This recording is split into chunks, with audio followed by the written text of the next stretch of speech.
DeWitt Keller. DeWitt. Mm-hmm. Not Whit Keller. DeWitt. Yeah, DeWitt Keller. I thought you said Whit. No, I said DeWitt. Oh, DeWitt. I stare at his DC. portrait every day. I know who he is. I mean, and audiobooks count as reading. Audiobooks count as reading. I will die on that hill. Dude, you gotta come to Evansville. We're gonna be rich. Can we talk about, like, all of the weird things we know about Willard Carpenter? Spill the tea. Oh, hi. Hi. How are you? Doing good. How are you? Good. You ready to brew some cups of curiosity? Oh, my cup of curiosity is brewing today. Okay, well, what are you drinking today? Just coffee. Just plain coffee with a little bit of cream and sugar. Oh, you're a cream and sugar person? Mm-hmm. Oh. I drink my coffee black. Yeah, like your soul. Like my soul. But mine is also generic coffee too. Maybe next time I'll get Starbucks. But those who are new, welcome back to Brewing Cups of Curiosity. I'm Stacie. And I'm Hannah. And Hannah, what's your occupation? I am the archivist at Willard Public Library. Oh, I am an assistant librarian. Ooh. At Willard Public Library. All right, so last time on our episode, we talked about the library. So what are we talking about this time? This time, we are talking about Willard Carpenter himself, because when talking about the history of the library, even though we were trying to not talk about Willard Carpenter, we just kept running into bringing up Willard Carpenter and how he was such an eccentric guy. It was, and it's very hard to separate the library from the man. Like, they were very much entwined together. Yeah, definitely the start of the library is very, very tied together. So today we're going into that. Yeah, well, I guess I can start off with the beginning parts of his life, if you like. I would. Okay. So, Stacie, tell me about Willard Carpenter's early years. Oh, so Willard Carpenter's early years, so he was born in 1803 in Vermont, in a small town. Ooh, East Coaster. I know, right? And believe it or not, he was one of 12 kids. And not only was he one of 12 kids, he also had as one of a twin. So he had a twin sister. A fraternal twin. Yes, and actually in their family, I think there are two other sets of twins as well. Oh. Yeah, so twins run in the family, which I thought was really interesting.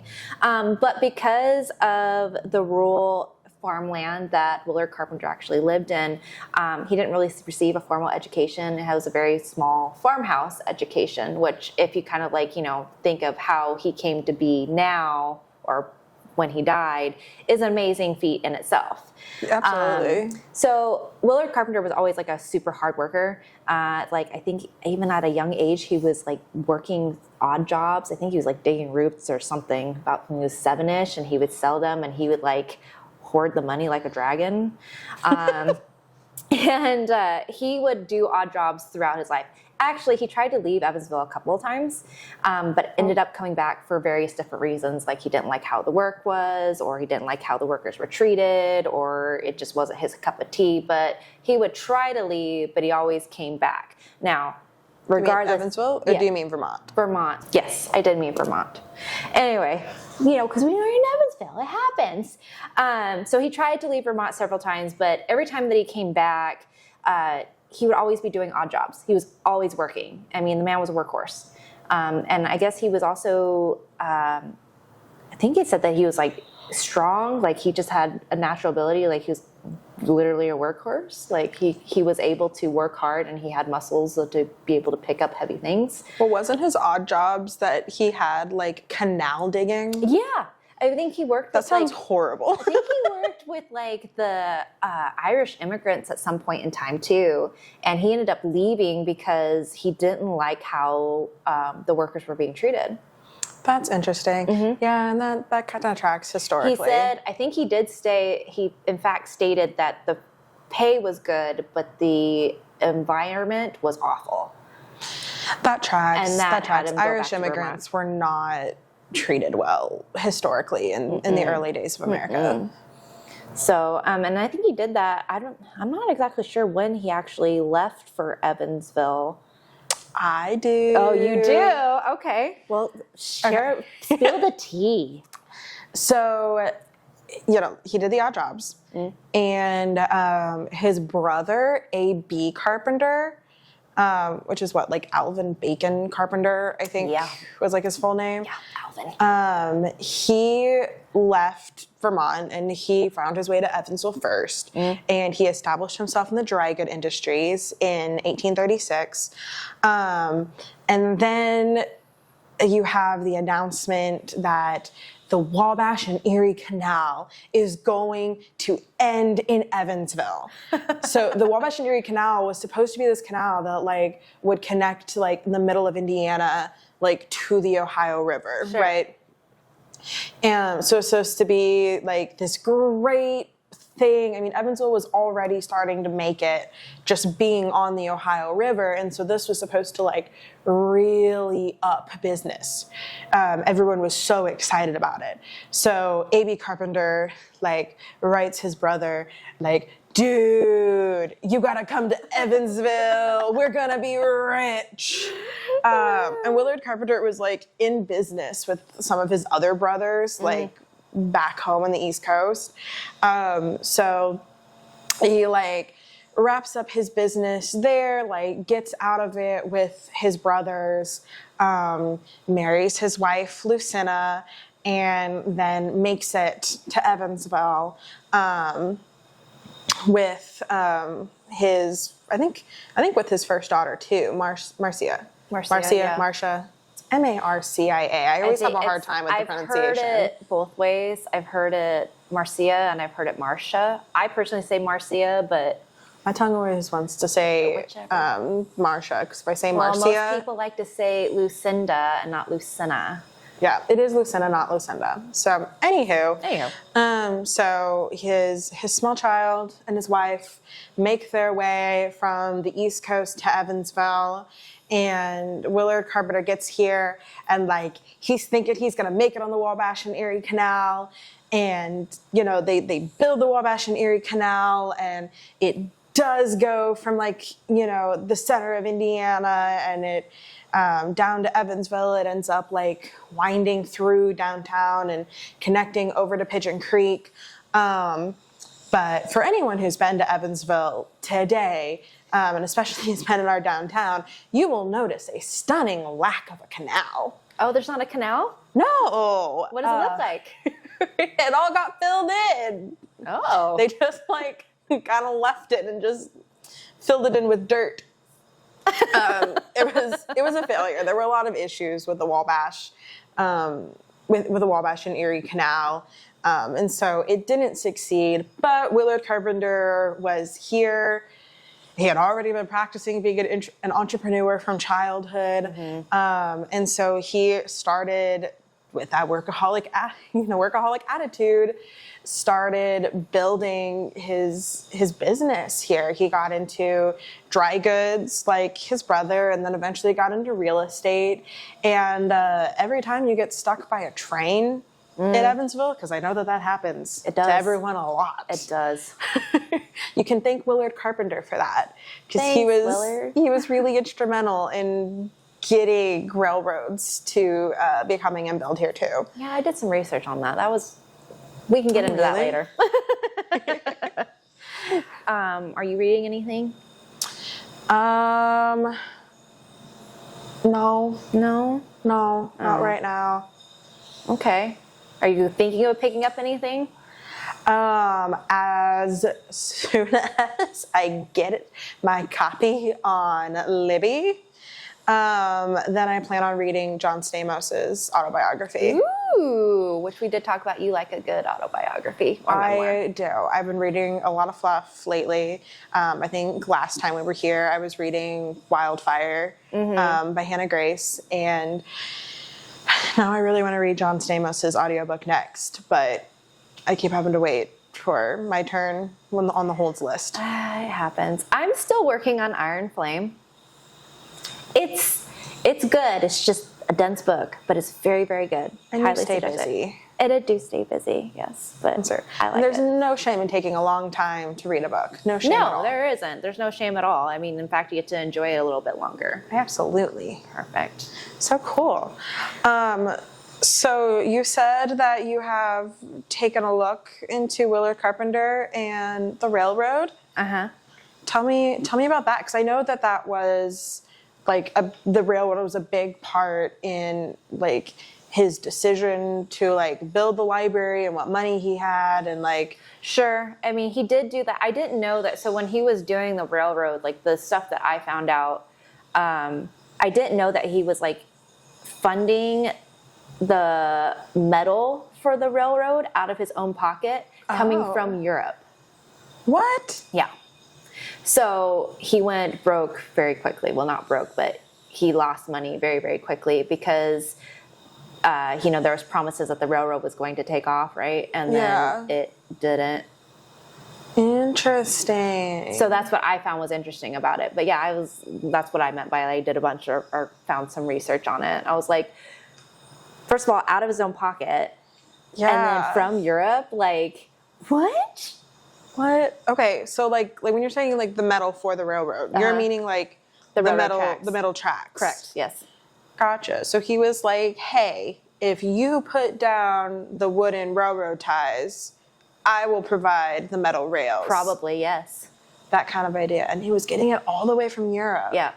That's There's an interesting. article that I was going through when I was going through some stuff in archives. I came across it and I was like, wow, I didn't know. Like I knew about the railroad business and how that kind of went, which I'm sure you'll touch base on, but I didn't know that that's where he was getting the metal from.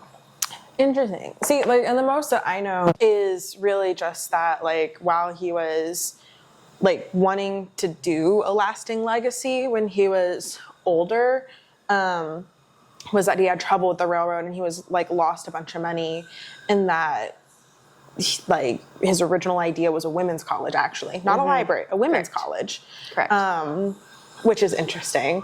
But I knew that we don't have a women's college, we have a library, because he had lost money with the railroad, and like his like son-in-law and son were like working and scrambling Albert to try to save the money. DeWitt Keller. Mm-hmm. Yep. DeWitt. Mm-hmm. Not Witt Keller.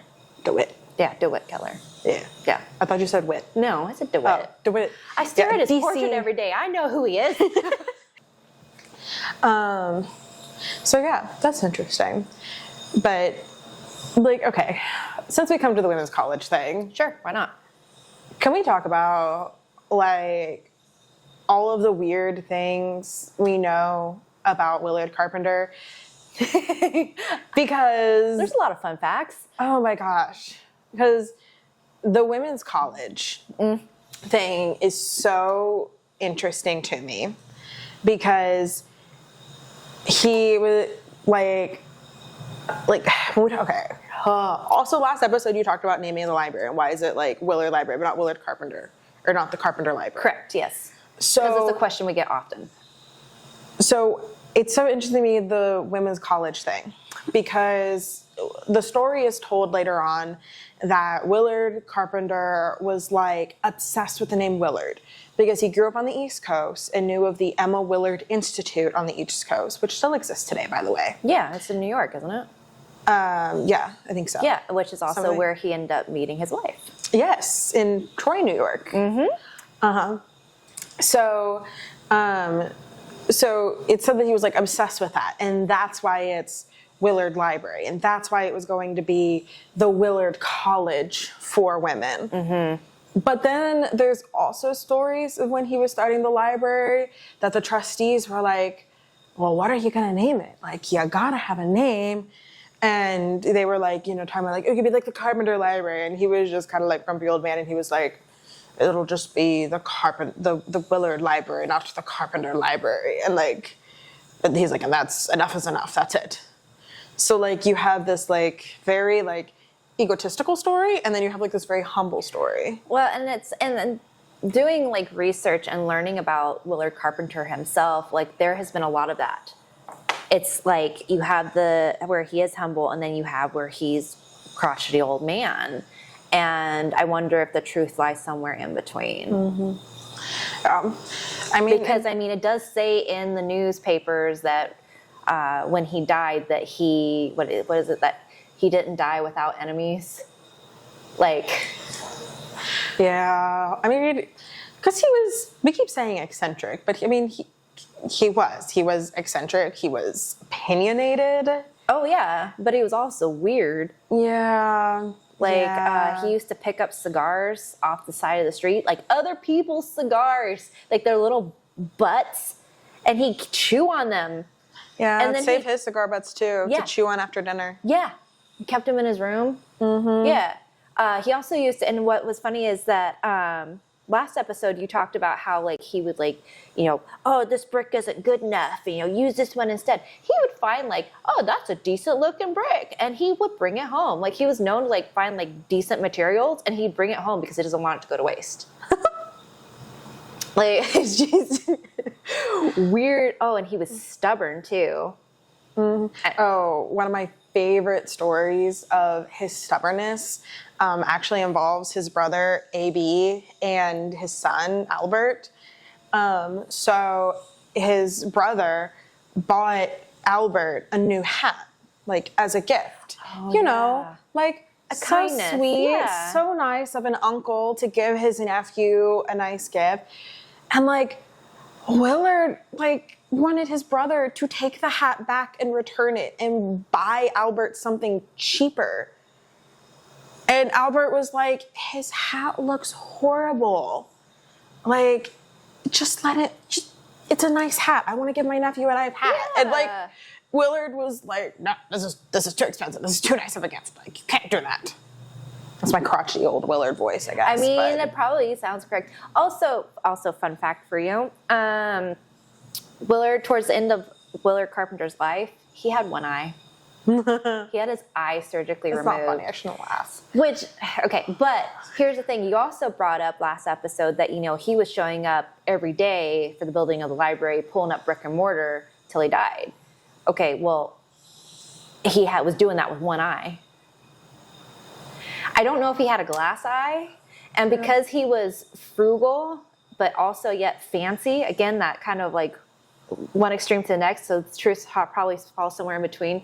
But, my ongoing joke, and Willard Carpenter, please don't haunt me. But it wouldn't surprise me if he went out to his backyard and found an old tree branch and whittled his own eyeball down and just stuck it in his eye. Yeah. That probably wouldn't surprise me. But at the same time, it would surprise me that if he had a really nice glass eye, because he had those beautiful blue eyes. That's true, too. Which each portrait that I have seen of him does indeed reflect that. I have gotten up there with a magnifying glass. So if you saw me on the ghost cams, sorry, that's what I was doing. Interesting. Yeah. Interesting.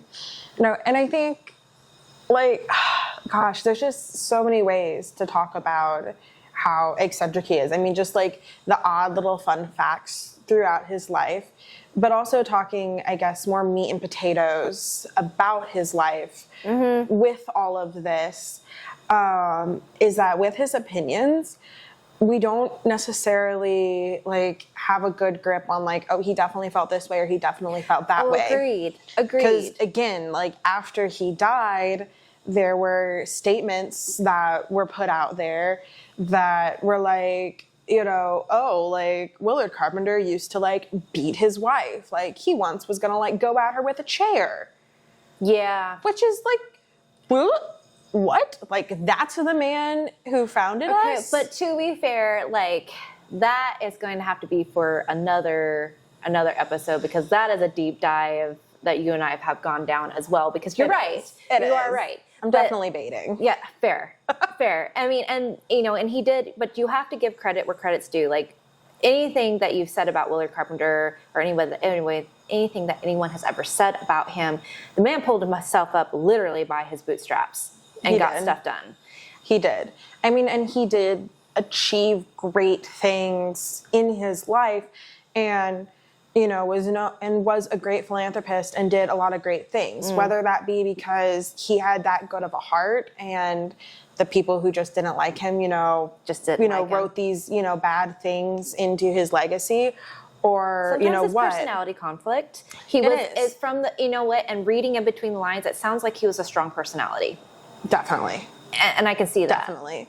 Well, and but he was a great philanthropist. He left us this incredibly beautiful library, free for all, regardless of race and social class and gender.